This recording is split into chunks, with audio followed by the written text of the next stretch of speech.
Camera loopt.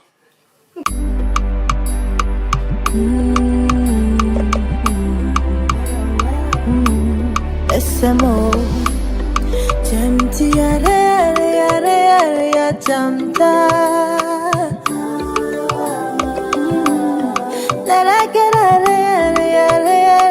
jamta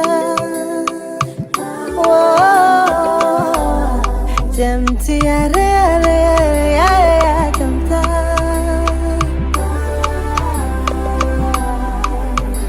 Mona ngara bangare afu Doya bangare yaronga Jamti ya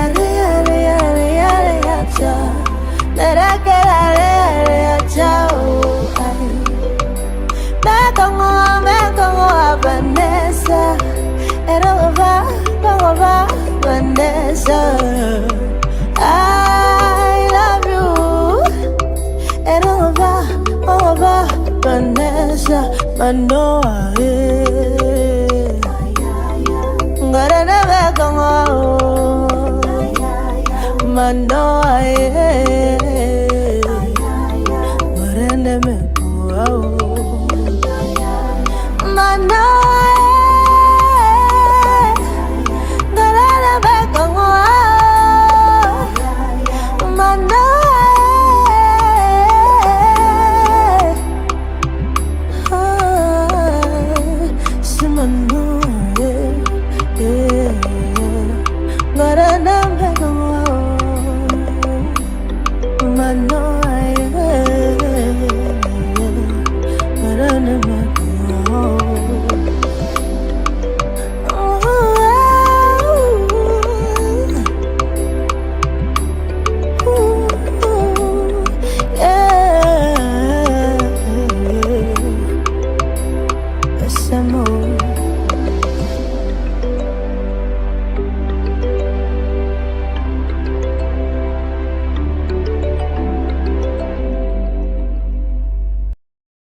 Is another evening, another day when Ambazonians across the diaspora will come together to meet and to draft. Why would they draft? They would draft because they believe in the freedom of Ambazonians. They believe in the liberation of Ambazonians. They believe in the independence of Ambazonians. They think of all of the death, all of the tears, all of the pains that Ambazonians would have had to go through all these years, especially for the past 10 years. Inasmuch as Ambazonians are gathered to draft, there are still serious challenges that Ambazonians face, especially those at the home front. Not to talk about those in the IDPs or the refugee camps across the world. It's always a very sad day whenever we come together, either to discuss, to analyze, and to talk about all of the issues. When we bring them to the front burner, it's always a very, very sad day. But this is because the journey to Boya must continue. Welcome again to This Week on Ambazonia, where we'll talk about all of the activities that has happened this week and projection for the forthcoming week. Well, I am Oyi Okbalan. Before we continue, we have our in-house great analysts, men who I call authorities when it comes to issues concerning Ambazonians, issues concerning the world, and those who have the right information that all Ambazonians should listen to here tonight. Barrister Fru, welcome to tonight's Ambazonia This Week. Thank you, Onye. Thank you for another start today. Thank you for inviting us. We are ready to go on. Thank you so much. Mbeseha, nice to see you today. How are you doing, sir? Well, doing very well for today. Thank you for having us once more. We hope to give our All right, sir. Thank you, sirs, for coming. I'm sure that by the time we're done with the first part of tonight's report, which is the flash news, where we talk about issues that would concern Ambazonians in diaspora from across the world, by the time we return, I'm sure that Commander Willy would be with us by then. So let's have Tabitha could give us the flash news. And when we return, we'll delve straight into some of the happenings from the home front and then focus on Manyu.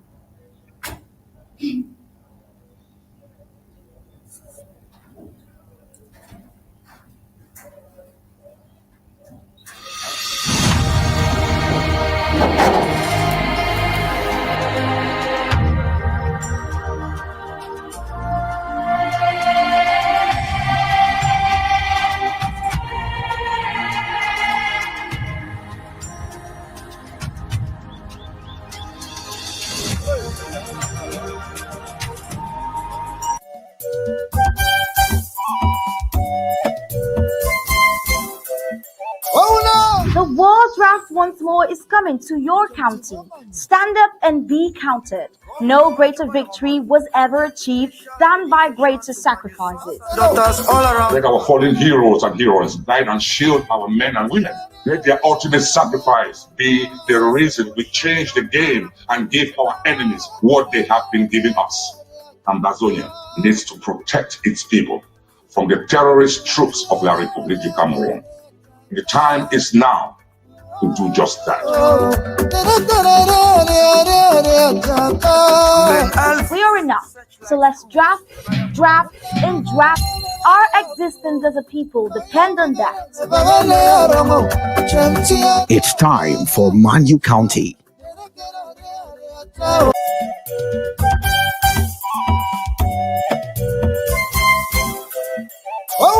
The world's draft once more is coming to your county. Stand up and be counted. No greater victory was ever achieved than by greater sacrifices. Daughters all around. Let our fallen heroes and heroines guide and shield our men and women. Let their ultimate sacrifice be the reason we change the game and give our enemies what they have been giving us. Ambazonia needs to protect its people from the terrorist troops of La République du Cameroun. The time is now to do just that. We are enough, so let's draft, and draft. Our existence as a people depend on that. It's time for Manyu County.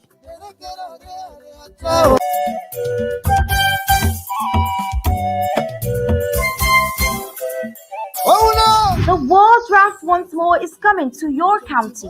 Stand up and be counted. No greater victory was ever achieved than by greater sacrifices. Daughters all around. Let our fallen heroes and heroines guide and shield our men and women. Let their ultimate sacrifice be the reason we change the game and give our enemies what they have been giving us.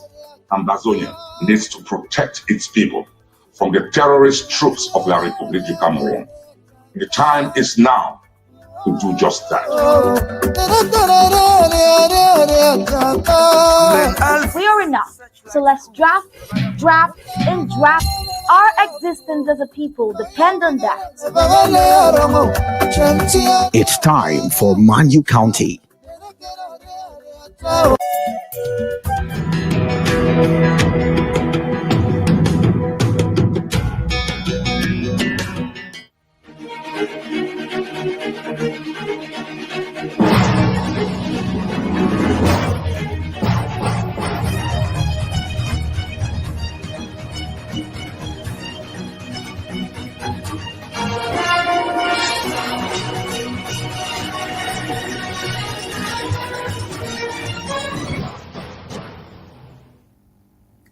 When the rain stopped, what remained was devastation, submerged homes, shattered families, and a rising death toll.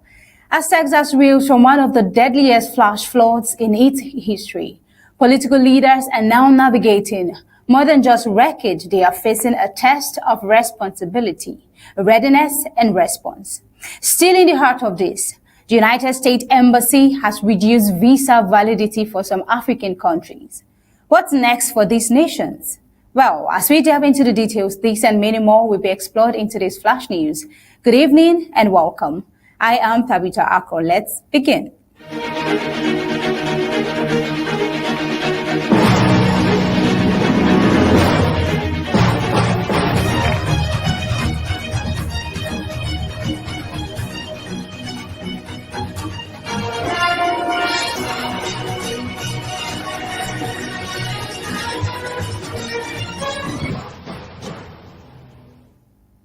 In the wake of catastrophic flash floods that claimed at least 120 lives in central Texas, President Donald Trump visited the devastated Hill Country region on Friday to assess the damage and address mounting concerns over the federal government's disaster response. The floods, triggered by days of torrential rainfall, swept through multiple communities along the Guadalupe River, turning neighborhoods into lakes, washing away homes and disrupting power, water, and road infrastructure. Among the dead are dozens of children, with scores of others still unaccounted for. Rescue and recovery efforts remain underway as emergency services work around the clock. Take a listen. First Lady and I are here in Texas to express the love and support and the anguish of our entire nation in the aftermath of this really horrific and deadly flood. We're also taking historic action to ensure that such a nightmare never happens again. It's such a nightmare. The devastation is beyond human's comprehension. We see that Trump's visit drew both attention and criticism. While he expressed condolences and pledged federal support, the trip also highlighted growing dissatisfaction over how quickly and effectively agencies like FEMA, Federal Emergency Management Agency, responded in the critical hours following the disaster. Local officials had earlier called for faster deployment of aid and stronger coordination between federal and state agencies. Though President Trump defended the overall government response, claiming operations were well coordinated, scenes on the ground tell a more complicated story. Many survivors say they waited days for assistance, while some communities still lack access to clean water, emergency shelter, and medical aid. Let's take a look.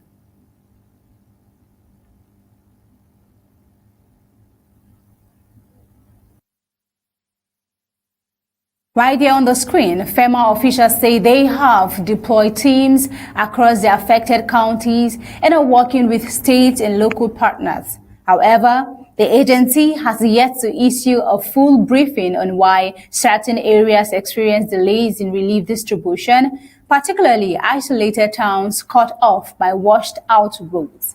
Now, this isn't the first time FEMA has come under scrutiny. In past disaster, from Hurricane Maria to Midwest flooding, critics have pointed to systemic weakness in logistics, planning, and equitable distribution of aid. Once again, observers are asking, are the United States emergency systems designed to withstand the increasingly frequent and severe impact of climate-driven disasters? We see that the flash flooding has also renewed debate over infrastructure vulnerability and climate adaptation. Experts note that aging drainage systems, lack of floodplain management, and urban sprawl along riverbanks have made regions like Hill Country more susceptible to rapid water surges. Also in Washington, lawmakers from both parties are present for hearings on FEMA's performance and a broader review of federal disaster preparedness. Meanwhile, Texas state officials are being urged to strengthen early warning systems and community resilience programs to better protect vulnerable populations. Well, as discovery operations intensify, the focus is shifting to long-term rebuilding. Federal grants and emergency funds are expected to be released in the coming days. Still, for many residents, the trauma remains fresh and the path to normalcy remains uncertain.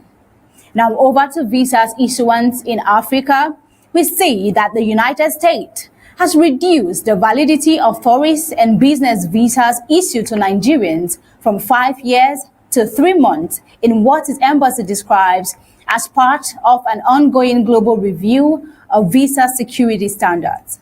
The change, quietly posted on the U.S. mission's website on Tuesday and confirmed in a social media notice on Friday, affects B category non-immigrant visas, the class most frequently used by Nigerian students, traders, and holidaymakers. Embassy officials say the shorter window aligns Nigeria with new benchmarks introduced after a worldwide assessment of overstay and fraud risks. Meanwhile, Nigerian government bristled at timing. Presidential aides criticized the measure as unfair and non-reciprocal, arguing that Abuja continues to grant multi-year entry privileges to United States citizens. Also, Foreign Affairs Minister Yusuf Tugar suggested in an interview that the policy was linked to American pressure on Nigeria to accept Venezuelan deportees, an assertion the United States Embassy denied in subsequent briefings. Meanwhile, we see that officials in Washington and Abuja privately acknowledge that Nigeria's refusal to absorb Venezuelan prisoners has strained relations. Yet, embassy spokespeople insist that the new rule has no connection to deportation talks, e-visa reforms, or Nigerians' budding engagement with the BRICS economic bloc. Now, what does this mean? And what's the impact on travelers and businesses? Let's hear. It would therefore be remiss of me if I did not mention the apparent recent decision by the government of the United States to include all ECOWAS countries in its visa restrictions. I believe Togo was on an earlier list. This would be most unfortunate if it comes to pass, because we're a region of opportunities ready to do deals. We possess critical minerals and even rare earths such as samarium from the monazite found in my home state of Bauchi, for instance. We would like to do deals with the United States, but visa restrictions are non-tariff barriers to deals. We in this part of the world are students of the art of the deal and have been part of the international trading system even before the modern state system. ECOWAS countries and the United States have a rare opportunity to create a partnership based on principles of need. Well, the partnership is very much needed at this time, but we see that the immediate consequences is financial and logistical. Frequent flyer consultants servicing the oil sector, parents attending United States University graduations, and small-scale traders who rely on Americans' wholesale markets must now apply and pay for visas up to 20 times more often. Immigration lawyers already report a surge in appointment requests. Now, could higher cost and uncertainty redirect Nigerian business travelers toward Europe, Canada, or the United Kingdom, thereby eroding U.S. commercial influence in West Africa? A critical question to look into. Education agents also, the one that the 90-day limit complicates planning for students awaiting admission letters or F1 visa interview slots. Although study visas are issued under a different category, applicants often begin the process with short-term B visas while gathering documents. Meanwhile, we see that the embassy says extended validity could be restored once Nigeria meets technical and security benchmarks. But it has not released a checklist or a timeline. Diplomats familiar with prior reviews in Kenya and India note that improvement in passport ship security, biometric data sharing, and real-time departure reporting were decisive in restoring longer visas in those countries. Now, how quickly can Nigeria upgrade airport exit control systems and data sharing protocols to satisfy the United States requirements at this time without even diverting scarce resources from domestic security needs? What even happens next? What's at stake in these nations? We see that the senior officials in Nigeria and Abuja are weighing whether to shorten the United States visa privileges in retaliation, a step that could complicate cooperation on counter-terrorism, public health initiatives, and trade shows, which is scheduled for later this year. Analysts caution that a policy tit for tat would damage both economies. Nigerian firms rely on United States technology partners, and American Airlines count Lagos among their most profitable African routes. Well, for now, travelers must assume that a 3-month visa is the new normal. Travel agents advise applicants to align trips with the precise dates listed on approval stickers and to resist the temptation to overstay an infraction that could trigger even tighter rules. Now, this visa's issuance is not just a case in Nigeria. Over to Ghana. In Ghana, we see that the Ghanaian government has strongly criticized the United States for its decision to reduce the validity period of B1 and B2 visas issued to Ghanaian nationals from 5 years with multiple entries to just 3 months, single entry. In a statement issued on July 10th, Ghana's Ministry of Foreign Affairs described the policy shift as a significant departure from previously established reciprocal visa agreements between both countries. The ministry said the new restrictions undermine long-standing diplomatic and people-to-people relations. While acknowledging the United States' sovereign rights to enforce immigration policies, Ghana expressed concern that the unilateral reduction places a strain on travel for Ghanaians seeking entry for business, education, tourism, medical treatment, and family visit. Meanwhile, the ministry said it is monitoring the situation and remains committed to engaging the United States diplomatically to seek an amicable resolution. It also urged Ghanaian travelers to adhere strictly to U.S. visa procedures and entry requirements to avoid further complications. Now, between January and July 2025, Ghana's embassies in Washington, D.C. and New York reportedly issued over 40,000 visas to U.S. citizens, with 70% of those being multiple entry visas. The ministry said this figure underscores Ghana's commitment to reciprocity in diplomatic relations. And if we believe this, moving on, we see that the Foreign Minister Samuel Ablakwa recently led a high-level delegation to Washington to address the development. According to the ministry, the meetings were constructive and have set the stage for continued diplomatic dialogue. Ghana reaffirmed its intention to strengthen bilateral relations with the United States despite the setback, also emphasizing its readiness to sustain diplomacy at the highest levels. Well, still on the news tonight and on the show tonight, this is where we'll be halting at the Flash News. Right here, we'll be handing it over to Onyi Okpala.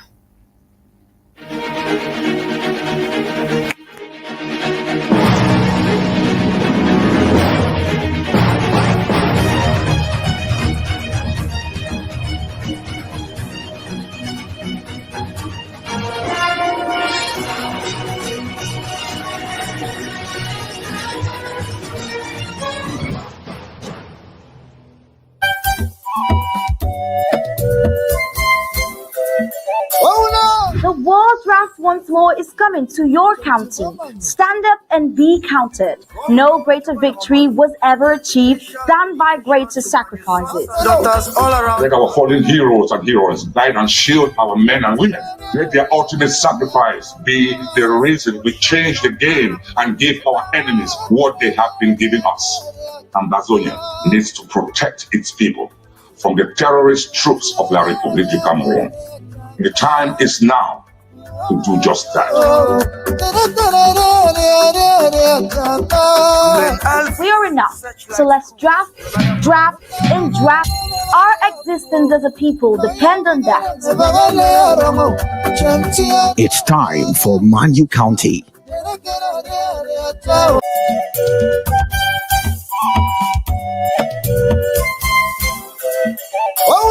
The The war draft once more is coming to your county. Stand up and be counted. No greater victory was ever achieved than by greater sacrifices. Let our fallen heroes and heroines guide and shield our men and women. Let their ultimate sacrifice be the reason we change the game and give our enemies what they have been giving us. Ambazonians needs to protect its people from the terrorist troops of La République du Cameroun. The time is now to do just that. We are enough, so let's draft, and draft. Our existence as a people depend on that. It's time for Manyu County.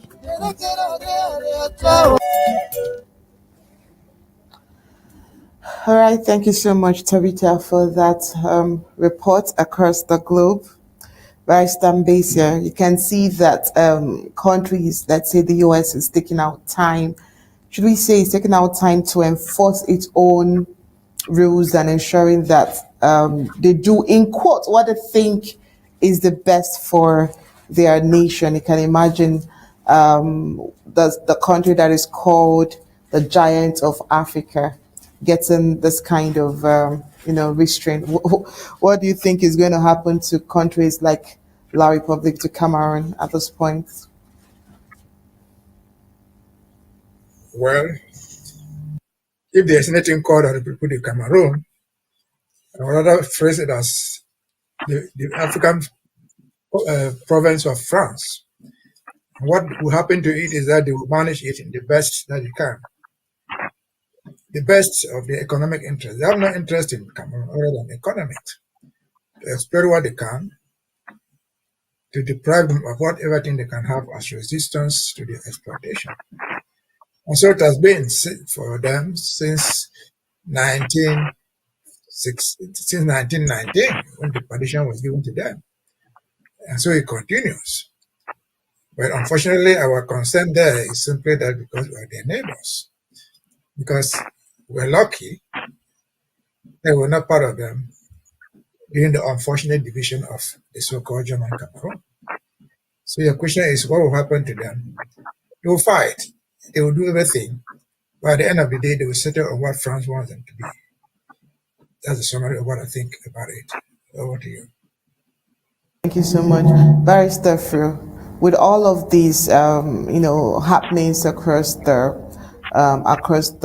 globe, especially in the US, where we know that most Ambazonians are also residing, what do you think that they can do differently at this point to ensure that they stay safe and, regardless of all of these challenges, they stay safe and know that none of this would, affect them in any way?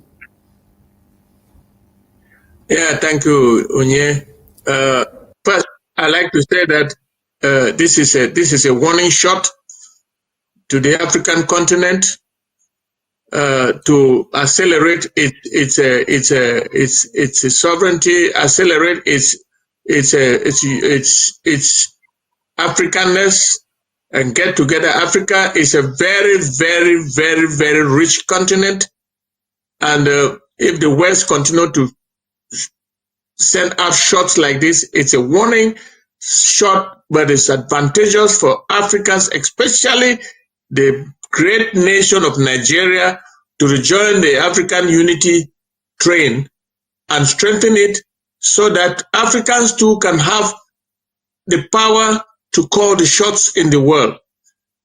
Nobody can sit somewhere and determine what happens on the African continent and vice versa. For those of us who are already here, all I can advise is that respect the laws of this land, be quiet in your small corner, do whatever you have to do to survive, respect their laws. If you are not here legally, you have to start thinking about how to solve that problem, either by going home on your own or trying to get a lawyer to handle whatever he can handle for you. I think that our people are generally quiet people. We are not into confrontational politics in America. We don't come out to say this or that, especially all of us from the Black African continent. So I think that we need to redouble our effort to stay quiet in our small corners and continue to do what we came here to do and to survive and plan to go home and rebuild our country, rebuild our continent, so that one day we can also be the ones to be able to send out the shots to the Western world, because the Western world is beginning to attack Africa. Because I cannot understand a 3-month visa for a businessman in Lagos, somebody who invests millions and millions and millions in around the world, has only 3 months non-renewable visa to go to the United States, which is supposed to be the beacon of the world. That is a warning shot to all the African countries. That is all I have to say. I cannot say anything. Every country has a right to its own policies, and we also have a right to defend ourselves and issue our own policies against those who want to stifle us. They will get what they want to get from us and pay for it, just like we pay for theirs.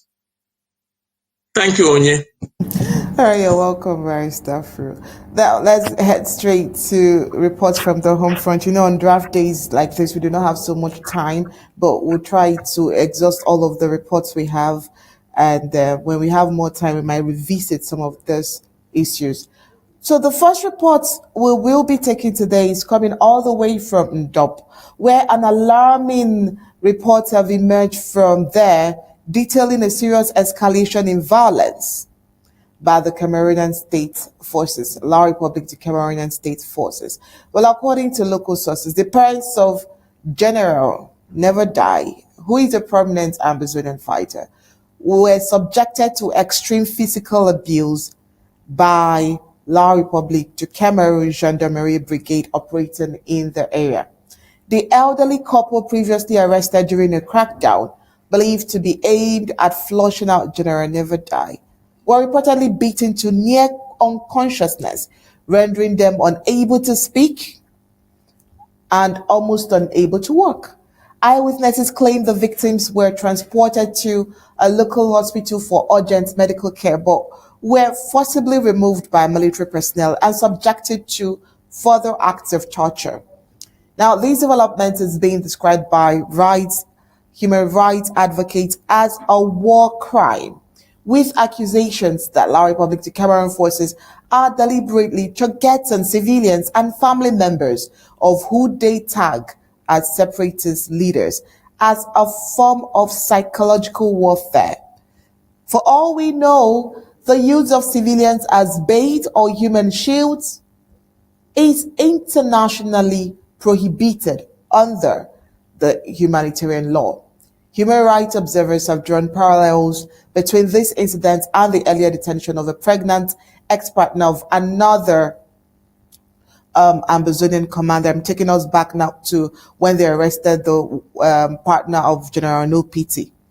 It's all a tactic view by many as a strategy to coerce fighters into surrendering through emotional blackmail.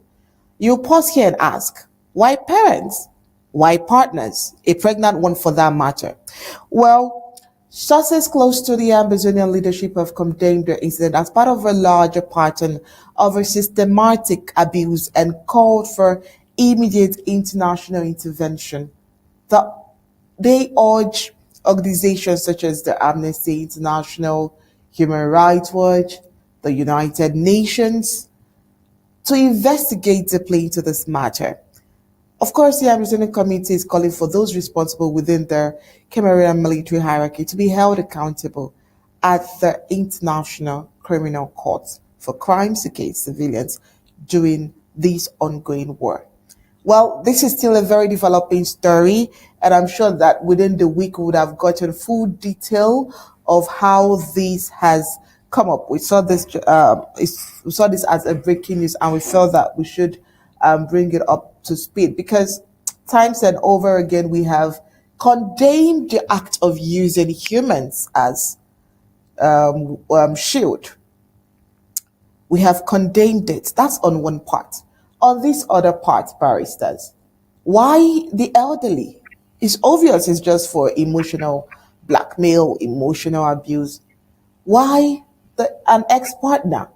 Sometime last week, we dealt on a report where children as old as or as little as 3 months, 2 years were arrested.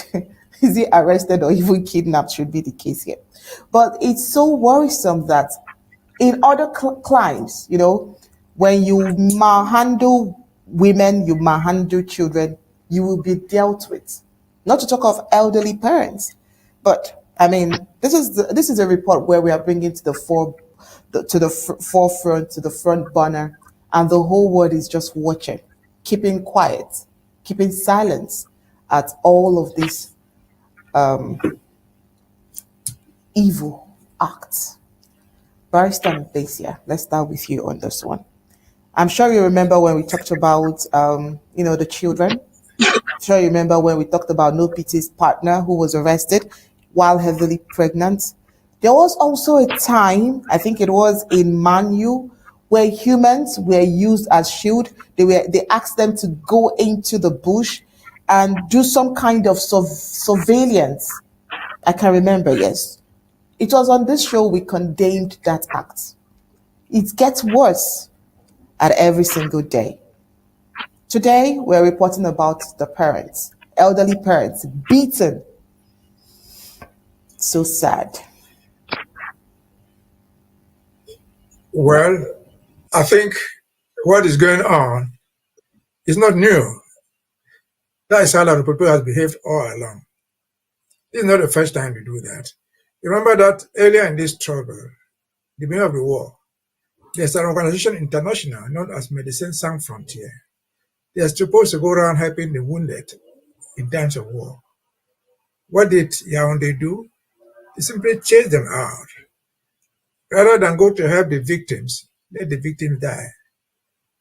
But remember again, sometime in 2019, 2018, the military would go up to a health center somewhere near Bamenda there, in Akum, and extract victims of the war who were hospitalized and go and kill them.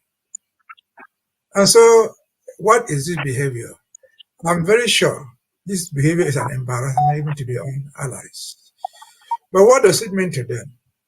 Simply put, it is an attempt to deny. They're in denial that there's war going on. Total denial, stupidly denial.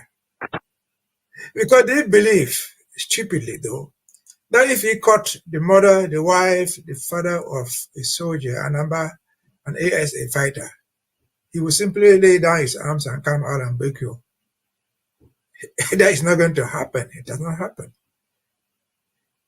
They are in denial because even at this time, even though their generals condoning all these things and sometimes give the commands, what are those giving these orders? Especially the case of Ndop now, where these children and their parents are being held. Those orders are given by some people they call chef d'etat, senior divisional officer, who probably in his life has never heard the sound of a gun. But he steps into the war front, makes decisions that have no meaning in war, which decisions are stupidly endorsed by the Yaoundé regime. And so it has never happened. These are people, I don't know, to the best of my knowledge, their behavior is an embarrassment to the world. But again, why are they behaving like this? They are trying to be in denial that there's a war. They first said there was nothing. Later on they said it was a crisis. But they don't want to call it a war. Because a war has its own definition of what you do and what you don't do. They call it a civil disobedience because they want to avoid the word war. But by every standard of imagination, Cameroon is at war with Ambazonia, with all the ramifications involved. They use drones, they use bombs, they use all what is used, for example, today in Ukraine and Ukraine and Russia. They use all what is used between Palestine and Israel. And so this is war. These people seem to try not to know it. But again, the time is ticking, the clock is ticking, the ICC is not sleeping, though they might be embarrassed, but one day they'll be held accountable. Because, as I've said many times before, war crimes do not extinguish by themselves. But above all, in wars, prolonged wars like this, there comes a time when people who are frustrated observers take action. They say, no, this is too much. And I've given the example of how the Palestinians and the Israelites have been in that conflict since 1948. People claim not to see in the civilized world, including the African country, but it took time. Just 2024, it took time for South Africa as a nation to bring it to light. Not just bring it to light, they sued Israel at the International Court of Justice.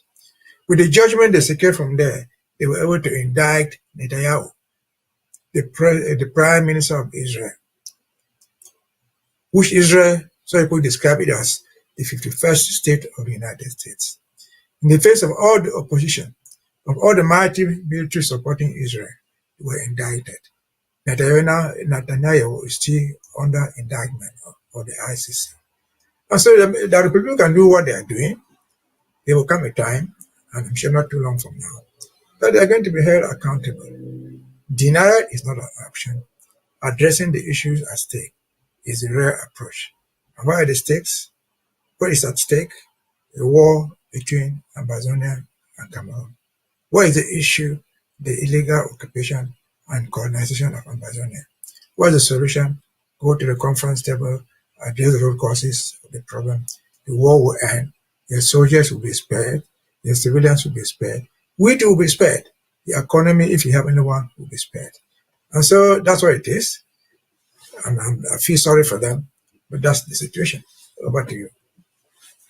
Barrister Fru, while we're waiting for the solutions as recommended by Barrister Mbeseha, these solutions will come. It will take time because that's exactly what the leadership of the Ambazonian government is fighting for. So while that solution is on the way, how is it possible to allow Republic to Cameroon, the gendarmerie, the government is getting away with all of these atrocious acts? Let's even assume most of them, from most of the international reports that we've seen, they classify this as communal clash. Let's just assume and allow them to do that for a while. In communal clashes, do you keep quiet when parents are abused? Do you keep quiet when mothers are abused? When fathers are abused? Aged parents? Do you keep quiet when humans are used as shields? Do you keep quiet when girls are raped? Are they supposed to keep quiet regardless?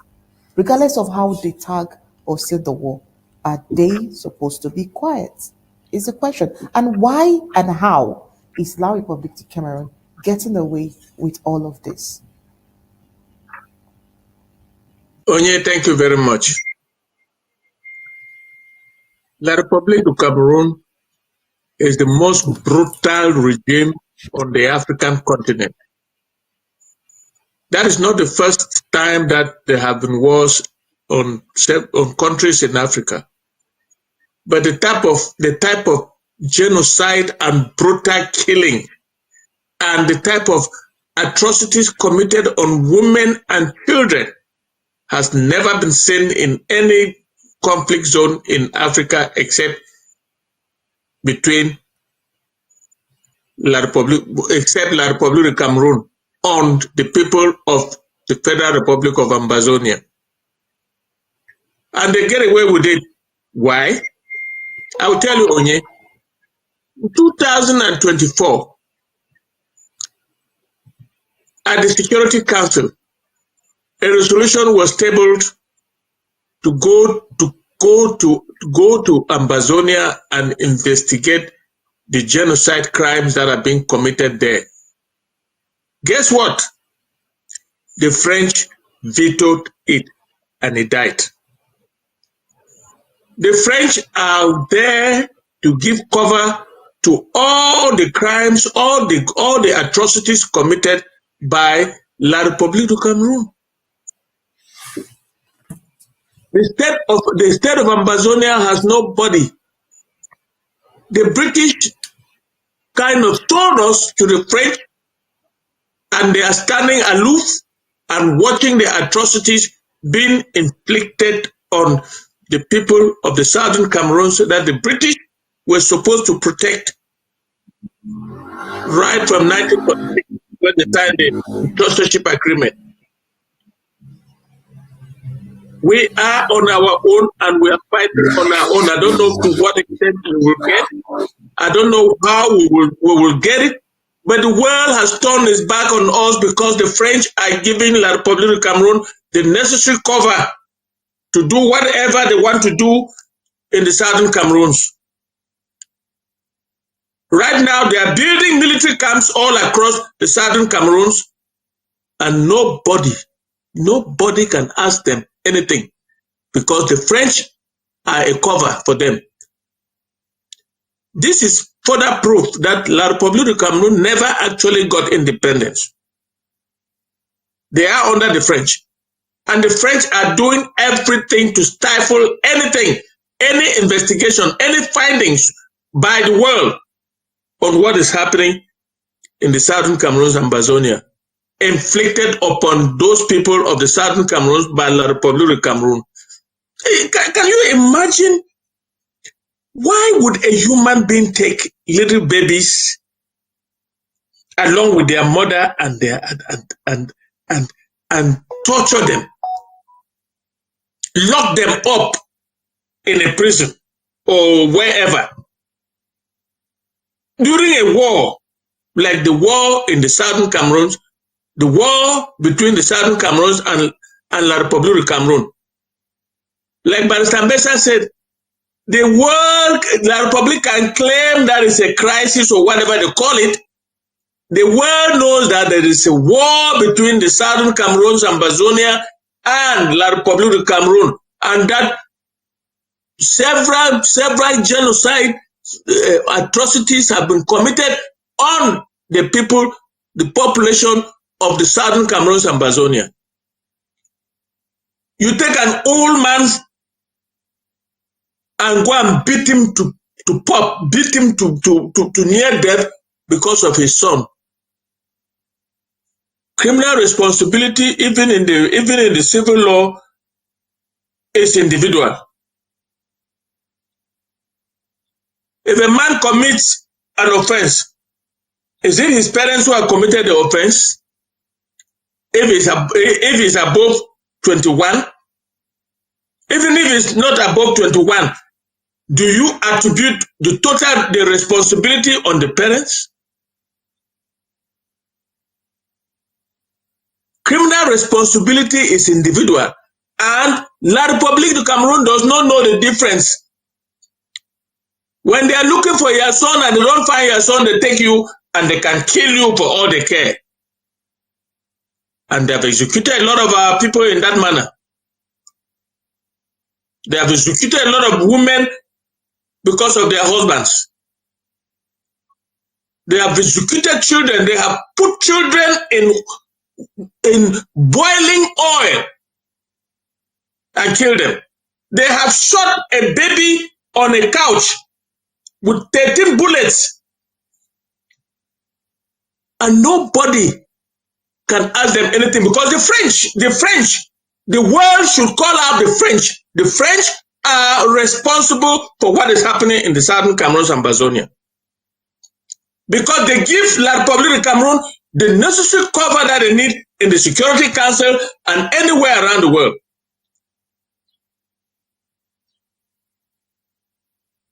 So where does that keep us? We are an endangered species in this world. Look at what is happening. Because of a fighter, You go and take the father, an old man, and beat him to near death. And even when he went for treatment, you go and remove him from the treatment center and continue beating on him. The only thing left is to kill him. What kind of brutality is that? Even in the Congo, where war has been there longer than our own, you don't hear this kind of stories. Even in the Biafran-Nigerian war, you did not hear this kind of stories. La République du Cameroun is being protected by the French, and the world should know that the French are the cause of what is happening in Cameroon even today. Even on La République du Cameroun, where there is war, there is a possibility of a war breaking out. La République is a subservient to the French by the bare fact that Paul Biya is in power. Paul Biya has delivered La République to the French, and La République will burn for all the French care.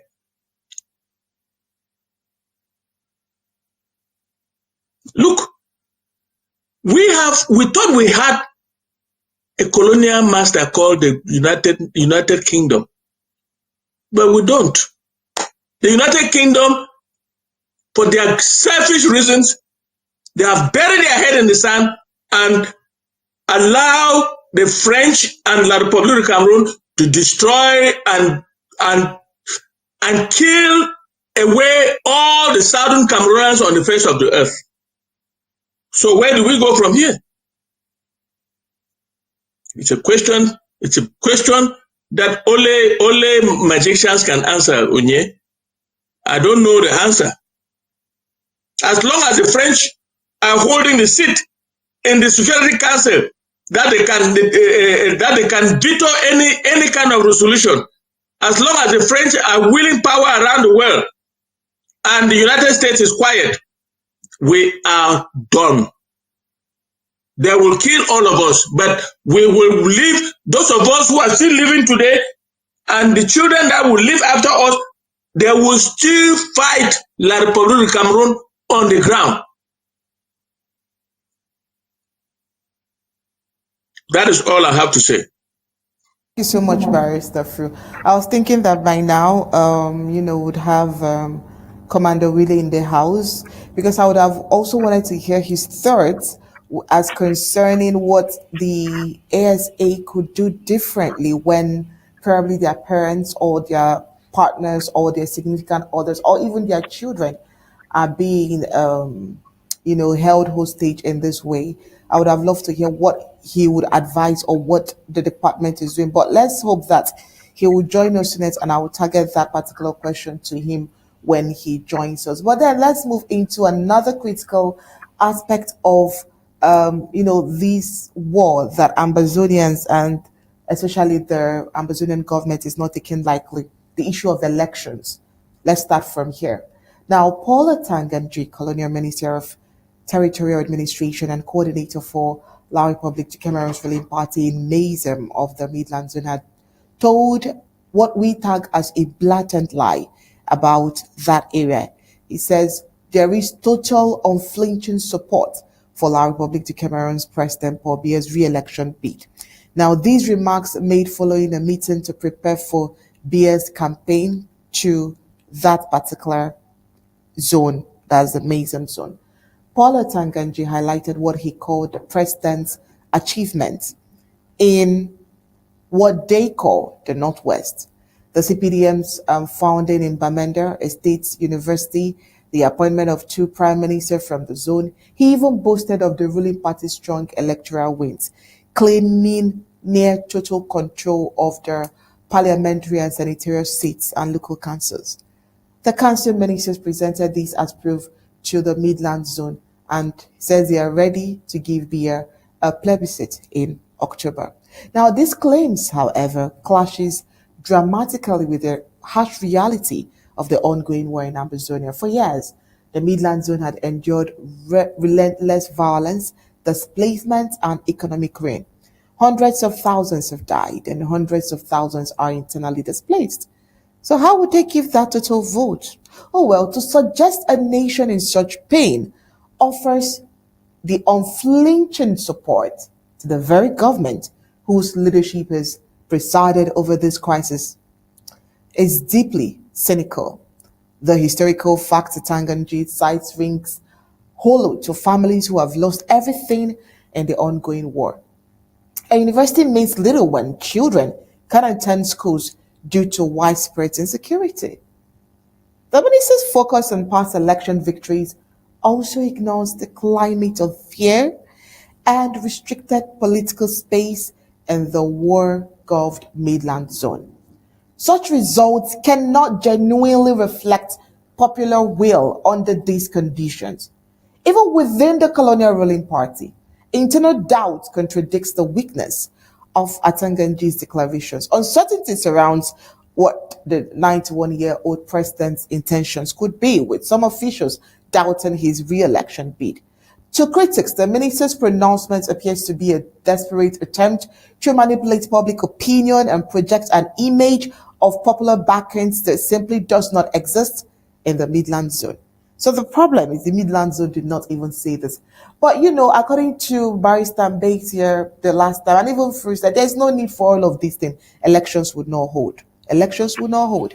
But the government of Ambazonia has once again declared that the people of the Southern Cameroon will not participate in any elections organized by Republic of Cameroon, citing systemic marginalizations, of course, widespread killings, and the ongoing humanitarian crisis in the Southern Cameroons. In an official statement released by the Secretary of State for Communications and Information Technology, Dr. Martin Mongor, the government said the decision to boycott elections is both symbolic and strategic, representing the total rejection of what is described as a colonial system imposed on the people of Ambazonia since 1961. In his words, he says, "We will not legitimize a system that has destroyed our communities, erased our identity, and spilled the blood of our children." Dr. Mungot said, "Since 2015, we have buried our dead. Now we are gaining our freedom because freedom is never given, it is taken." Let me not say all of that. Let's listen and get the words directly from Dr. Martin Mongor himself. This is the voice of Ambazonia. Today, editorial is not our election. Fellow Ambazonians, brothers and sisters at home and abroad, this is a special announcement from the government of the Federal Republic of Ambazonia, brought to you by the Office of the Secretary of State for Communications and IT. Today, we speak with one voice. Today, we draw a clear line. Today, we reaffirm a sacred truth. Ambazonia is not part of La République du Cameroun. Earlier this week, the government in Yaoundé officially announced that presidential elections will be held in La République du Cameroun on October 12, 2025. Some will say this is an opportunity. Others will say it's a new dawn. But we, the Ambazonian people, must say it loud and clear. This is not our election. This is not our democracy. This is not our future. For 43 years, Paul Biya, the tyrant from Vomeka, has ruled with violence, fraud, and fear. Under his command, our towns have been burned. Our children have been killed. Our language, identity, and sovereignty have been attacked without mercy. This election is not a solution. It is a distraction, a desperate attempt to repaint a rotten house, and we refuse to be painted over. Let the world hear us now. We, the people of Ambazonia, will not participate in any election organized by the foreign government of La République du Cameroun. This is the official policy of the government of President Dr. Samuel Ikomisako. We call on all Ambazonians at home and in the diaspora. Do not register for their elections. Do not attend their rallies. Do not endorse their candidates. Do not allow your homes or premises to be used for their voting stations. To do so is not just a betrayal of our martyrs, it is collaboration with the enemy. From 2017 until now, we have buried our dead. We have cried, resisted, rebuilt, and stood our ground. Not because we enjoy hardship, but because we understand something deeper. Freedom is not given, it is earned, and we are earning it day by day, life by life. This election will come and go. Biya may fall or be replaced, but the system of genocide and occupation must be dismantled, not rebranded. To every Ambazonian, keep your eyes on Boya, not Yaoundé. Do not let your vote be a chain. Do not let your silence be a signature. Ambazonia is not for sale, not in ballots, not in bullets, not in betrayal. This message is approved by the government of the Federal Republic of Ambazonia under the leadership of President Dr. Samuel Ikomisako. Stay alert, stay united, stay Ambazonia. Freedom is the destination, Boya is the capital, and justice is our journey. Have a blessed day. Well, justice is definitely the journey of Ambazonians. And so the international human rights organizations have reported as well the widespread atrocities throughout the war-torn Ambazonia, including extrajudicial killings, arbitrary arrests, village burnings, torture of civilians, torture of elderly ones, schools, hospitals being attacked or shut down, hundreds of villages razed, and journalists silenced. Well, according to humanitarian agencies, the crisis has claimed more than 60,000 lives and displaced over 700 people, creating a major humanitarian emergency. And so in this direct message directed to both Ambazonians and the wider international community, their statement has called on all to focus their attention on Boya, the historic capital of southern Cameroon, rather than Yaoundé, the political capital of Cameroonian state. So the call to boycott is not new, but it marks a renewed commitment to Ambazonians' pursuit of self-determination. So the government of Ambazonia continues to advocate for international mediation and a very peaceful resolution to this war, one that recognizes the rights of the Ambazonian population to determine their own political destiny. And so as Cameroon moves towards another election season, the message from Ambazonian government remains clear. Without justice, there cannot be any participation. So this statement was released under the authority of the Ambazonian government led by President Dr. Samuel Ikomisako. The question is, how do you expect people who are living below average to vote? What exactly are they voting for, Barrister Fru? Even if we have seen a few persons who are trying to do the wrong thing, even if we have seen a few weeks back, we saw people trying to register, we gave that video. Once in a while, we see people doing that. I'm happy at how proactive the government of Ambazonia is. Dr. Martin Mungwa is always very proactive to come remind the people, either through a communique, either through an audio. He's doing the needful. Barrister Fru, you're talking. Barrister Mbeseha, you're talking. But it seems like all of these talks is not enough. People are still doing what they want to do. And it's quite shocking that regardless of all of these efforts put together, they still want to do what they want to do. How else or what else can this message be passed? Because I mean, we are just few months to go, about 2 months to go, if you want to calculate it that way. The political countings came, but it seems like all of the poor road networks, the hunger, the beatings of elderlies, just like we've seen, is not really teaching anything. What else? How else can this be said? Barrister Fru, let's start with you. Thank you. Yes, Onye, it has come to the point where we have to go to battle. the Ambazonian State Army has to go to battle. Right as we speak, they should go to battle.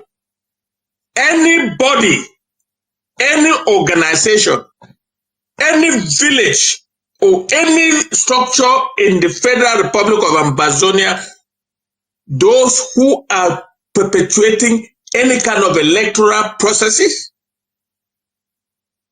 registering people, or preparing for vote, or preparing places where they will go and put ballot boxes, the Ambazonian State Army, you have a job now to begin the battle. This is a battle to free the homeland. That is your role as soldiers of the free land.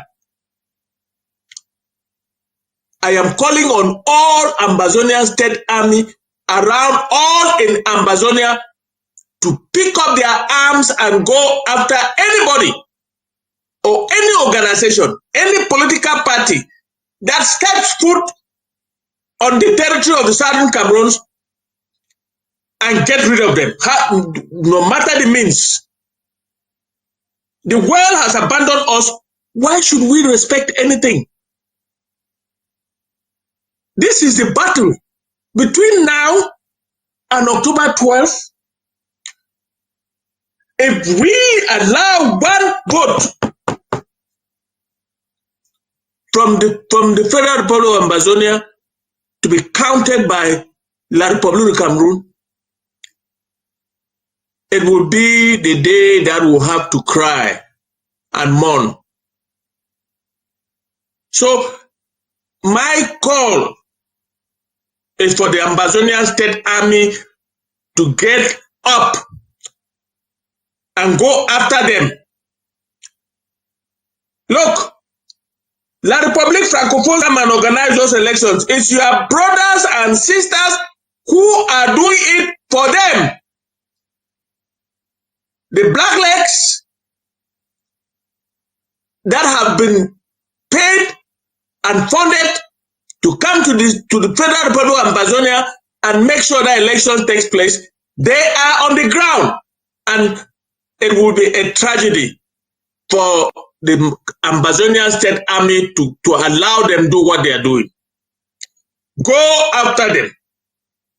Let them get out of our country running. That it will be a battle not against the soldiers of La République du Cameroun this time around, but against those who are organizing those elections. So you have a double duty.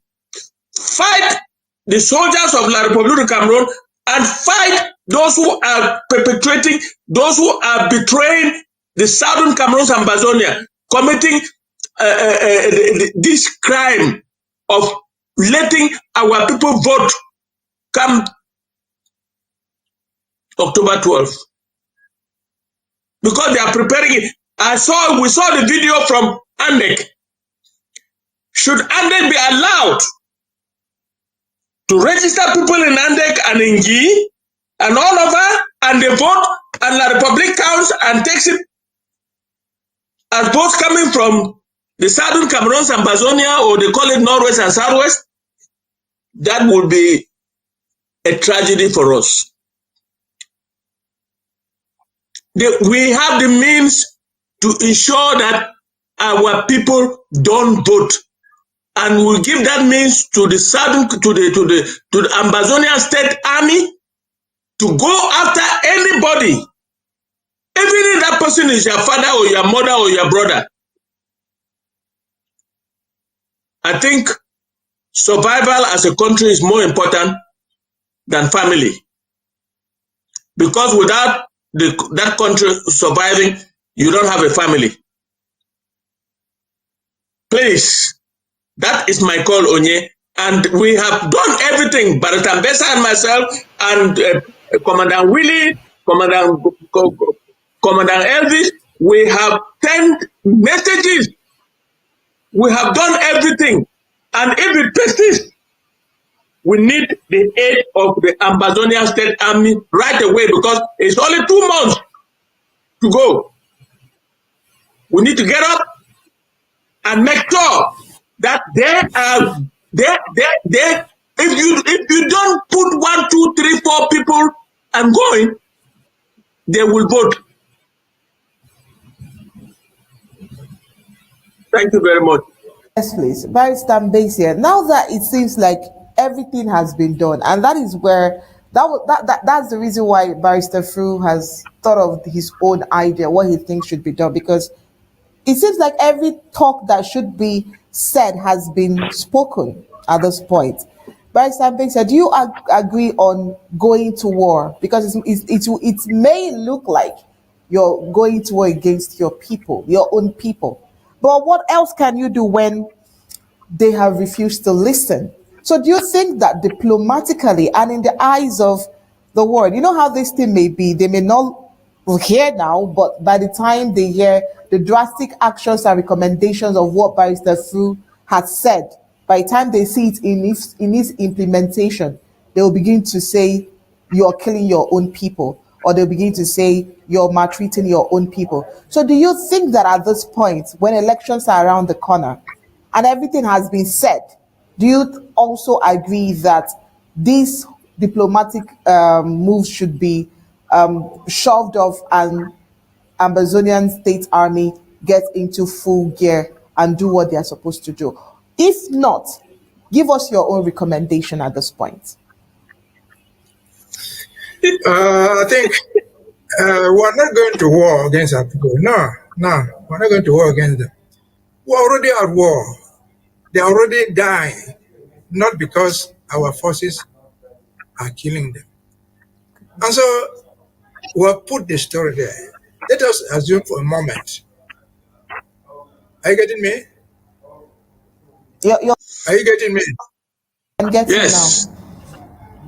Let us assume for a moment that no Ambazonian goes out to vote. Let us just have the assumption. Would there be still elections there? There will be. Would they have a president? Of course they will have one. And so we'll know what the elections are. As of now, I'm very sure, they already know the results of what the elections will be like. And so we're not going to war with our own brothers, with our own sisters. But we have delivered the message which we are supposed to deliver. And let me take us back to what Dr. Martin said and what Atangaji said. Who's Atangaji? Atangaji is the minister of the Draw administration. He came in 2019. For what? As a compensation for his saying that there is no Anglophone crisis. That's Atangaji. Can Atangaji honestly tell you that even though he lives in Yaoundé, none of his friends, talk less of a relative, in Akum, in Bamenda, in Santa, has not suffered the effect of this war? He's just lying to himself. That's a fact. I'm told, I don't know how far it is true, that Atangaji's own children were in Sacred Heart College. He pulled them away because of the war. But again, the question we're asking ourselves is, why the elections? What do we need the elections for? Is it the first time? Since 1961, we have been purportedly voting for the elections. Let us not go back there. Let us just go to 2018. Well, in 2016, 2018, they have elections. And we voted a president. 2020, we voted people into parliament. Those elected officials are still there. And what have we seen? It is very elected officials. Among them, the president who is seeking election right now, who told the world publicly that he will eliminate us within 24 hours, 2 weeks. That's Mr. Paul here in 2019. In 2017, purportedly voted by us. In 2020, that's Mr. Yaya Gebria, who told us that we had 2 cubes of sugar that we made. He was not talking from his private house. He was talking from the floor of the assembly as an elected official. Among them, our own boys, our own women and men, sitting there in purportedly elected to the National Assembly. He has not yet dissolved the 2 cubes of sugar. What happened again? Very Yaya Jabre, speaker, told us that in French, the chaîne à bois, the caravan pass. Translated, the doors will back where the events go on normally. Talking about the war. And so what have we gotten out of so-called elections? Zero. But they are not doing this according to what Mr. Nsoh says alone. They are doing this with the complicity of our own brothers. Have we forgotten the Pinyin massacres, which occurred in 2019, 2020? They massacred scores of children in Pinyin with the complicity of the people who voted. Not too long ago, they went to Kupe Manengumba with the complicity of the very people of Kupe Manengumba, murdered 19 of their own children to please Yaoundé. The bulk of them supporting it are elected officials or people appointed by elected officials. And so, if you go back to what Dr. Mongo said, and before Dr. Mongo, earlier in the week, somebody wrote something that elections are a submission. Voting is submission, not resistance. Since 2017, we are resisting. We are not going to give an iota of submission through something they call elections. We are resisting the occupation. What is going on to those people in Dog? Those mothers, fathers, and babies locked up must be resisted. Elections are not going to change anything good for their interest. So going to baptize these illegalities with elections is just as stupid as anything. And that will take us to what Dr. Mungo said again, that the boycott of elections is both symbolic and strategic. Based on the last presidential elections, they will tell you that Ambazonians took part so many. But even from official reports from passers-by, the people they call observers, the record that the participation from Ambazonians was so low, absolutely zero, not worth anything. And so by Yaoundé will say that they voted. That they voted for them. And so symbolically they know they were not voting. Strategically they well know they were out of it. And so it's a symbol of resistance. It's a symbol of, it's a strategy for the world to know that we're not part of this nonsense called elections. And again, what is coming up in the next 3 months in Yaoundé are presidential elections. Who are those running for presidential elections? Not Paul Biya alone. Many of them. Amongst them, a certain Kamto who is supposed to be the front runner. What does Kamto say about what is going on? When asked publicly what he thought about the Anglophone resistance, as I call it, will you revisit this thing? His answer was no. Cameroon has already made its history. What history did Cameroon make? The history of assimilating Anglophones, they call them. The history of subjugating Anglophones. That you are calling us to go and vote and put him in power. To fortify the walls of assimilation. To intensify the spirit of whatever thing. Of assimilation, of absorption. And so why should we crucify our own selves? Why should we dig our own graves in the name of election? Our ASs, if possible, stop it. Do what you can to stop it. But in addition to stopping it, let us make this clear. The world is listening to us. We're not just boycotting elections. We're resisting for reasons. We're boycotting as a sign of resistance. Resistance to what? To the occupation. Resistance to what? To what is going to the genocide. You cannot leave your choice, dead body in the grave, in the mortuary to go and vote. And so again, our own brothers and sisters, our mothers and whatever thing they call themselves, have been a disgrace. They are the sellouts. If people must be crucified, they should be crucified first. I had a opportunity this week to mention this incident. We all know Madame Mundi. I have nothing against her. But this is a woman who was high profile because she was captured, according to her, in the streets of Bamenda. And she has the opportunity to give a press interview about what she went through. And the interviewer asked her, all this war is going on, people in your own constituency, he mentioned Manchu BBC are in Kondengi. Have you talked to them just to sympathize with their plight? Her answer was no, I have not.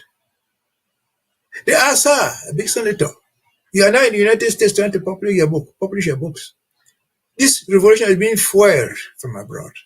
Have you talked to those people who are fighting this war from abroad? Her answer was no. She's just one. She's just one of an elected official.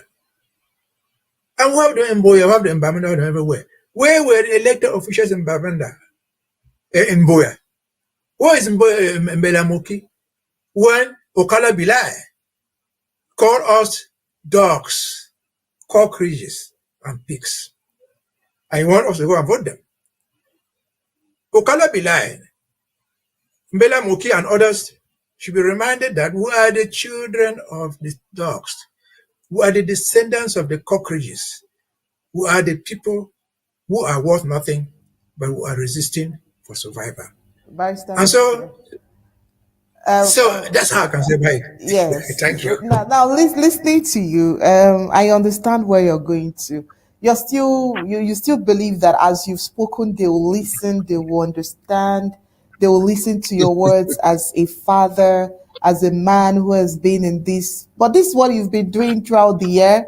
From last year, you've been talking. So you believe in your systematic approach to this thing, and you believe that as you've spoken, they will listen to you. That's what I understand from all that you've said. You believe that talking to them would definitely, give them the right guidance. You do not believe in any of these harsh approaches that Barrister Fru is recommending, right? That is what you're saying.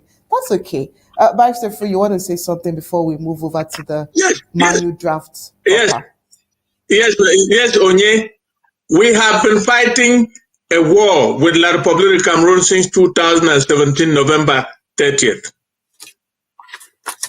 We have never done a battle against our own people. I'm talking about a battle. This is a battle that we must fight. If we lead, because I go away with the impression that nobody's listening to what we are saying.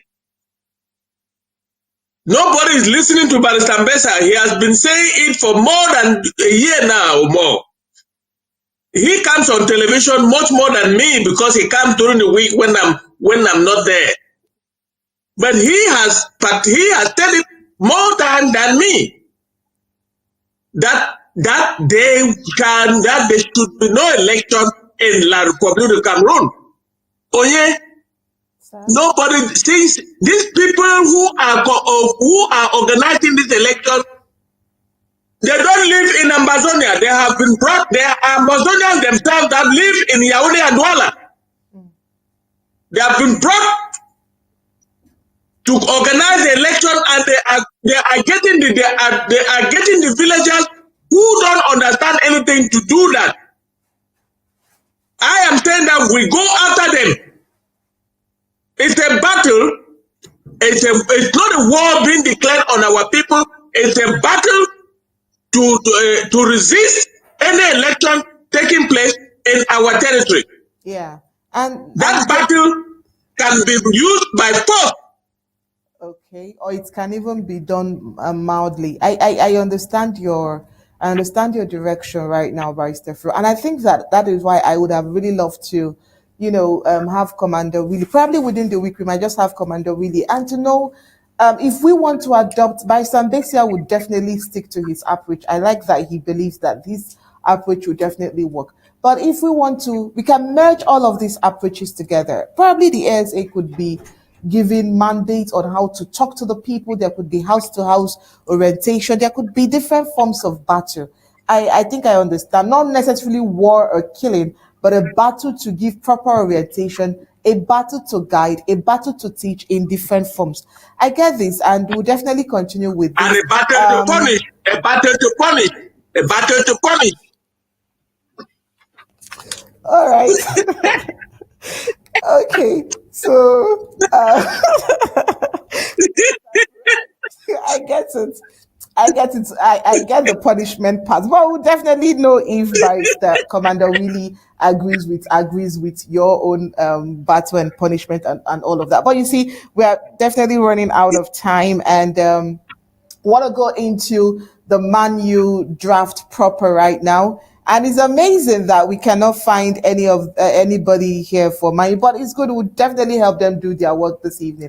But we do our own part in ensuring that any of the counties that will be drafting will tell you so much about it. For those watching us from the home front, they should understand what this means to Ambazonians in the diaspora who are drafting, for them to have at least a good life and security and all of that. They should know so much about their county. They have to know it.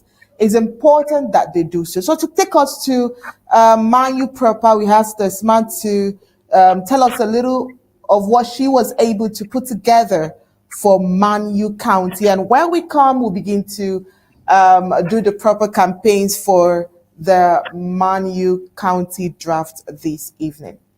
Steph Smart, over to you.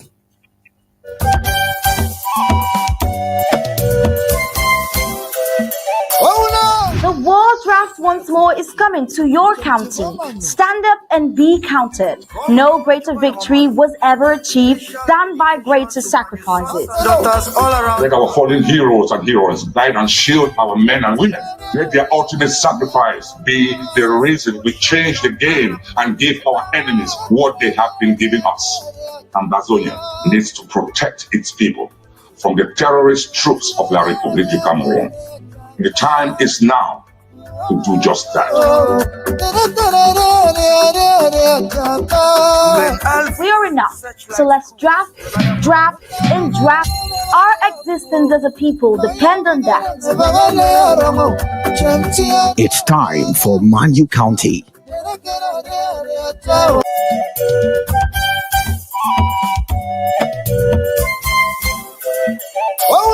The World Draft once more is coming to your county. Stand up and be counted. No greater victory was ever achieved than by greater sacrifices. Let our fallen heroes and heroines guide and shield our men and women. Let their ultimate sacrifice be the reason we change the game and give our enemies what they have been giving us. Ambazonia needs to protect its people from the terrorist troops of La République du Cameroun. The time is now to do just that. We are enough, so let's draft, and draft. Our existence as a people depend on that. It's time for Manyu County.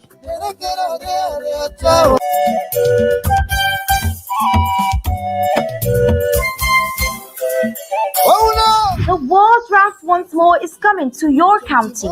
Stand up and be counted. No greater victory was ever achieved than by greater sacrifices. Let our fallen heroes and heroines guide and shield our men and women.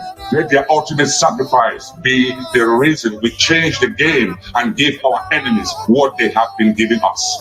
Ambazonia needs to protect its people from the terrorist troops of La République du Cameroun. The time is now to do just that. We are enough, so let's draft, and draft. Our existence as a people depend on that. It's time for Manyu County. Editorial focused on Manyu County. We'll take a look at 4 segments, different aspects of Manyu County, which is not merely a geopolitical region in Ambazonia. Manyu County is a living museum of ancestral greatness, a spiritual furnace of resistance, and a geographical stronghold that has served as both the cradle and the cubicle of the Ambazonian liberation movement. Now, from the echoes of CBD inscriptions to the roaring defiance of Ekok's borderlands, Manyu stands as the confluence of history, culture, nature, and revolution. Now, today we explore four defining pillars of Manyu's significance: its anthropological and historic legacy, ecological and geographical endowment, its strategic military utility in the liberation movement, and its social, cultural, and educational leadership across southern Cameroon. Now, taking a look at the historical and anthropological grandeur of the Manyu people, we see a legacy that is etched in CBD and resistance. Long before colonial boots trampled the rich earth of Ambazonia, the Manyu people were already shaping civilization. The anthropological map of southern Cameroon would be incomplete without Manyu County, home of the Ejagam, Banyang, Anyang, and Boki people, who form part of the ancestral Bantu. Now, the archaeological research traces Manyu civilization as far back as 170 AD, with linguistic and scriptural evidence in the Nsibidi writing system, Africa's first ideographic communication system. The creation of Nsibidi by the Ejagam is a powerful testament that Manyu was a literate and organized nation long before Western contact. The Ekpe and Mbe institutions, deeply rooted in Manyu society, were more than fraternal orders. They were indigenous governments preserving peace, justice, and moral order using sacred Nsibidi symbols, rituals, and councils. Now, these indigenous systems are proof that Ambazonia's governance capacity is not borrowed from foreign models, but rooted in ancestral practice. Now, the colonial dismantling of Manyu's sophisticated clan systems by Germans and British alike could not erase this identity. Instead, it radicalized it. Today, this ancestral pride is a defiant reminder of La République, that Ambazonia was a nation before Cameroon was ever a state. Now, taking a look at the nature's blessing and geography, might, the ecological heart of the Midland Zone. Manyu is a land of marvels, blessed with an equatorial rainforest climate and immense biodiversity and unique tourist attractions that mirror its sacredness. The terrain covers over 9,500 square kilometers, including Lake Ejagam, the Bakwa Supe Viaduct, the Abgorkem waterfalls, and the German-built hanging bridge of 1908. Now, these are not just relics of history, they are living metaphors of resistance and survival. The Manyu River, originating from the Upper Banyang and flowing into Nigeria's Cross River, has not only served as a channel of ancient commerce and cultural exchange, but as a lifeline during the Liberation War, enabling strategic retreats, resource inflows, and humanitarian corridors. The lush forest of Takamanda and Monet reserves, home to the endangered Cross River gorilla, also harbors restoration fighters, the Ambazonian State Army, and provide terrain mastery unmatched by any foreign military force. Manyu's hills, valleys, rivers, and forests have become natural fortresses for the Ambazonian struggle, proof that nature itself is on Ambazonia's side. Now on to the strategic artery of war, the war for freedom. Manyu as a battlefield, base camp, and border of hope. We see that if the liberation war of Ambazonia were a body, Manyu County would be the lungs, taking in oxygen from cross-border networks and breathing out the fire of resistance. Often described as the gateway county, Manyu shares a vital border with Nigeria, giving it a transnational advantage to cross-border logistics, cultural solidarity, and tactical maneuvers. Now, from the Manfei GTHS raids to the Ekok front lines, Manyu was among the first to face the brutal colonial military invasion by La République du Cameroun, and yet it refused to kneel. Kembong Ebeko and Osing have become modern symbols of martyrdom, and of courage as well. The Amazonian State Army used Manyu's topography and kingship across the border to launch early missions, receive medical treatment, gather intelligence, and facilitate the passage of essentials needed for the struggle. Our communities across Manyu offered sanctuary and blood, showing a unique level of grassroots militarization and community-driven defense. The presence of natural escape routes, dense forests, and a population with deep cultural links to Nigeria counterparts made it possible for Ambazonia to hold its ground at a critical phase of the revolution. Diving deeper into the cultural richness and educational leadership Manyu has, it is indeed the cradle of intellectual and spiritual resistance. Now, the fire of liberation cannot burn without fuel, and Manyu's culture, spirituality, and education are a blazing inferno. Despite being primarily agrarian, the Manyu people are among the most educated nations within southern Cameroon. Their philosophy of life is that even the poorest household must produce at least one graduate. Education is not just a tool, it is a weapon of emancipation. The spiritual life of Manyu blends Christianity, ancestral traditions, and cultural festivals, creating a moral and metaphysical base that sustains resilience.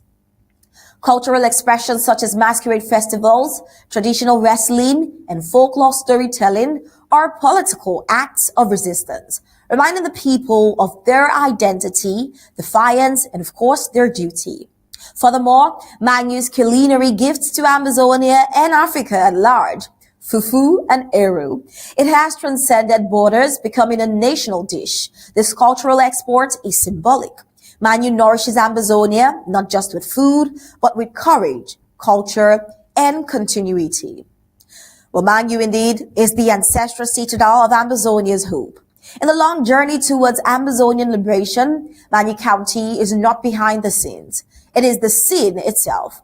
Its ancestral knowledge, ecological advantage, strategic depth, and cultural brilliance makes it an indispensable cornerstone of Ambazonia's struggle for sovereignty. Now, as the people of Manyu continue to rise with dignity and fierce courage, they remind the world that this land is not only a war zone, it is a nation before that, rich in history, soaked in the blood of heroes, and destined for freedom. And when the freedom rings, it will echo loud through the hills and valleys of Manyu County.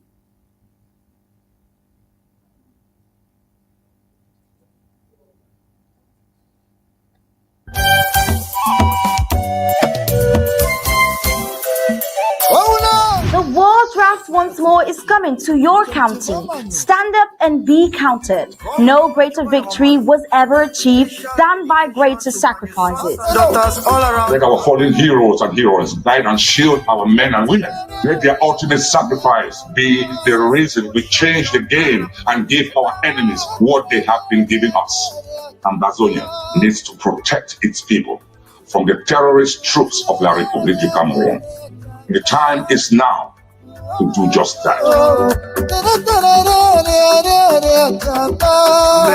We are enough, so let's draft, and draft. Our existence as a people depend on that. It's time for Manyu County.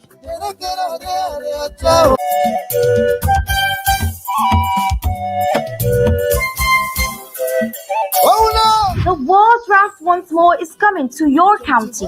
Stand up and be counted. No greater victory was ever achieved than by greater sacrifices. Let our fallen heroes and heroines guide and shield our men and women. Let their ultimate sacrifice be the reason we change the game and give our enemies what they have been giving us. Ambazonia needs to protect its people from the terrorist troops of La République du Cameroun. The time is now to do just that. We are enough, so let's draft, and draft. Our existence as a people depend on that. It's time for Manyu County.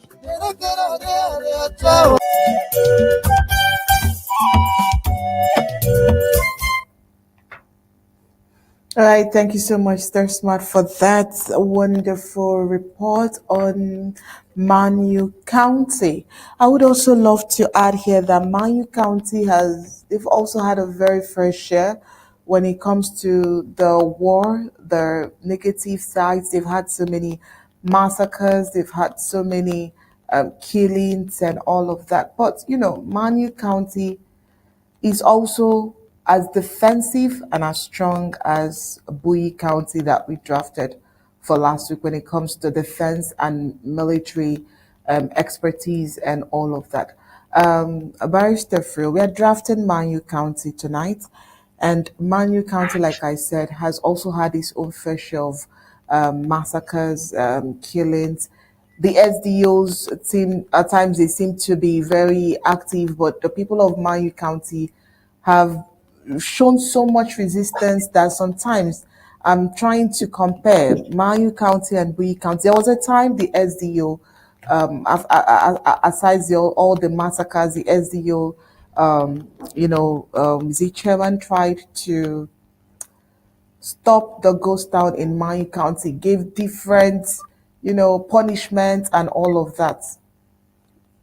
But, people of Manyu seem to be very strong and they believe in this fight for freedom. Pastor Fru, what would you say about Manyu County in general, especially all of the massacres that they would have gone through? Barrister Fru seems to be frozen. Barrister Mbeseha. Well, I think Manyu has had its own full share of the struggle. Remember, the struggle actually started there, came down. Remember the senior divisional officer of Manyu signing an order asking people to run because they were coming. Remember Bisangobang Hospital being burned down. So they had their own fair share of the punishment. But above all, we should remember Manyu for other things, especially in this struggle. We should not forget, we must be reminded, that our demise, the demise of Southern Cameroon, actually started in Manyu in 1959, when the colonial master from London appointed a certain Sir Sidney Philipson to come to Mamfe, and who he called an all-party conference. What was the all-party conference about? Remember that these were leading up to independence in 1959, August. They were being forced to give us independence. Well, this month's mission to the conference, which the Frenchers, the analysts, everybody attended, was to tell Southern Cameroonians that they had evaluated our economy and found that we could not be independent by ourselves. In spite of all that, the people resisted. The idea of independence by joining was first announced to them in Mamfe, 1959, August. And people said no. Independent by joining, one our own independent. These were all the political parties and activities and actors in the Southern Cameroon. They voted, give us independence, not joining Nigeria or joining Cameroon. In 1958, just 3 years, 4 years after they left the house. And the colonial master did not stop. They doubled down on the idea that Southern Cameroon was not competent enough, was not economically viable. So when you go there, you find these resolutions in 1959. After 2 months after that, they went to the United Nations. I found resolution 1345, 1349, 1350, 1352, all talking about independence by joining, against the wishes of the population that had met in Mamfe in August 1959. But above all, Manyu should be remembered for other things. Manyu, as far as Southern Cameroon is concerned, was an economic hub. Remember, we used to talk about Tico Airport. There were all 3 airports, and Mamfe was one of them. It was called Bisangobang Airport. What is Bismarck Airport today have been turned into a military camp. No plane lands there. Because Manyu was so central, called it Manfe at the time. Because at the time, there were only 6 divisions in the whole of southern Cameroon. Kumba, Manfe, Victoria, Bamenda, and Kambe. And Manfe was in the middle. In fact, there were even talks of transferring the capital from Buea to Manfe. Because it was, I say it was an economic hub. Manyu had a port. They had the only river port in Cameroon where you could ship goods from the Cross River. They call it Cross River. And they were taken to the thing will go there. Ships were coming there. And so Manyu was such a powerful position. It has such a powerful position in our history. And when we go to draft it, we must not forget that Manyu, at the end of the day, we would position as an economic hub in the independent country. We should revive the Manfe Cross River port. The structures are still there. They were dilapidated. And I think they are on the pretending to be aware of it. I saw it 2 weeks ago. Is it up to 2 weeks? They claimed that they were going to build another hydroelectric plant in Manfe for us. They're the ones they have in East Cameroon. And so we should draft Manyu with the background of this history. All their resistance is well known. Their history is so well known. It was so important because the only neighbors that we could rely on, even as an independent country, was Nigeria. The shared boundary with us to Nigeria. Our other neighbors to the west, the north were Francophones. To the west was the Republic of Cameroon. Further north was Chad and Lake Chad. And so Manyu was strategically very important for us. Economically a viable place. Historically something very, very important to us. And so, again, they have suffered more than enough. They have stood their grounds. In the earlier segment, I talked about people being killed in Kupi Manukuba by their own sons. They have a lot of black legs in Manfe, but they've not gone to that level. And so Manyu is very, very powerful. Manyu is, we should go to support them with all what we can, morally, most particularly, and otherwise. Over to you.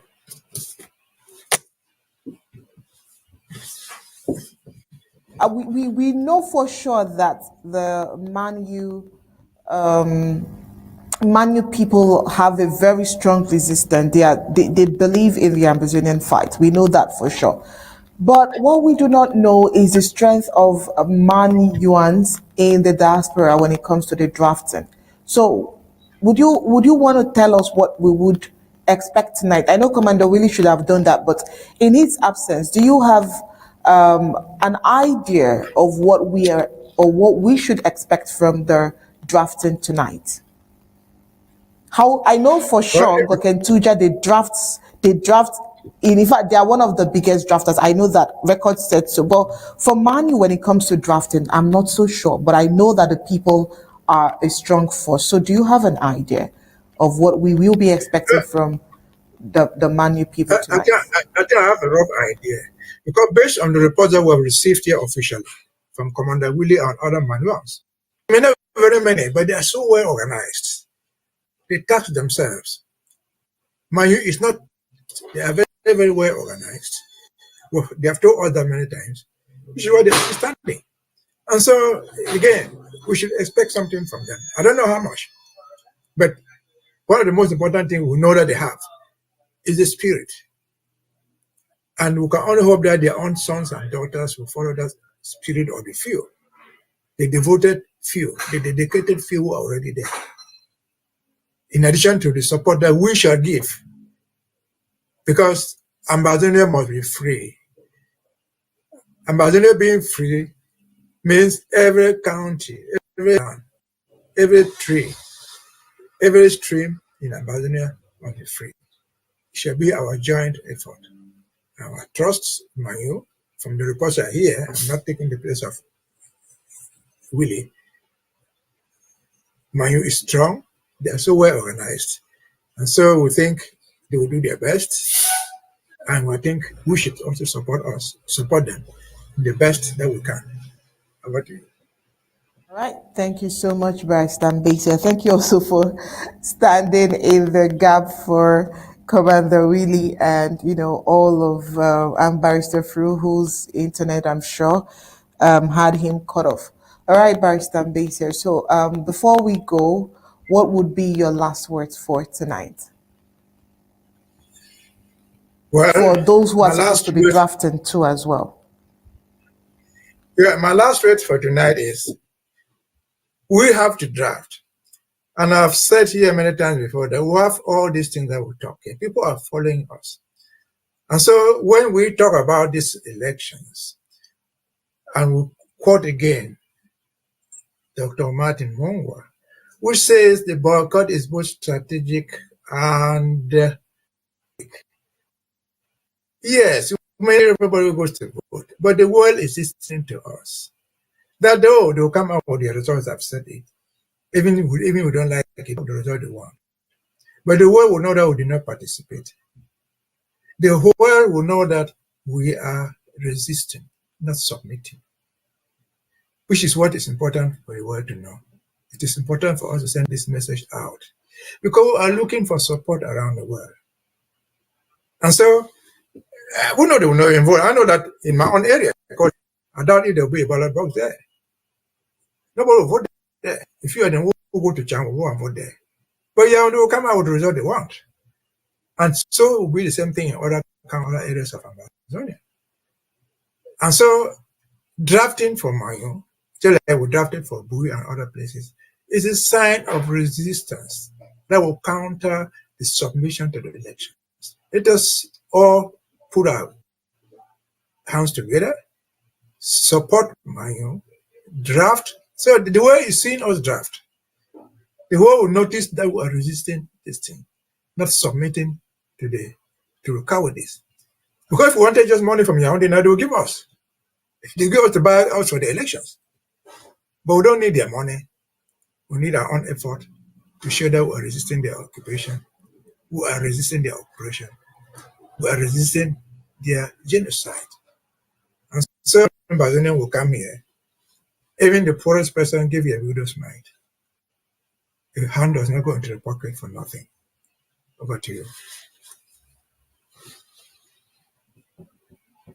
Of so much learning and so much relearning from you, and of course, Barrister Fru. Thank you so much for always devoting your time in lecturing and educating Ambazonians across the globe. I'm sure that the Zoom meeting is already getting filled with Ambazonians, especially Manyuans, who are ready to draft like they've never done before. It's been a great week with you as well, Barrister Mbeseha, and of course, on behalf of the technical crew behind tonight's production, and you all at the home front watching, we wish you a happy draft day for Manyu and hope to see you on Monday for another week on Undaunted. It's good night and God bless.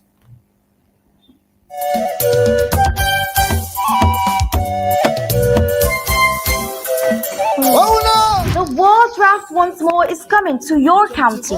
Stand up and be counted. No greater victory was ever achieved than by greater sacrifices. Daughters all around. Let our fallen heroes and heroines guide and shield our men and women. Let their ultimate sacrifice be the reason we change the game and give our enemies what they have been giving us.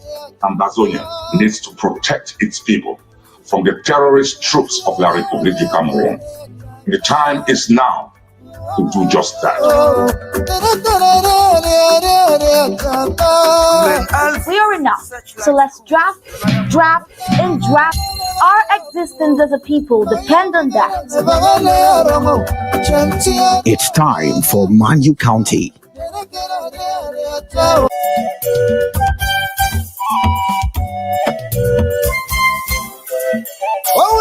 The World Draft once more is coming to your county. Stand up and be counted. No greater victory was ever achieved than by greater sacrifices. Daughters all around. Let our fallen heroes and heroines guide and shield our men and women. Let their ultimate sacrifice be the reason we change the game and give our enemies what they have been giving us.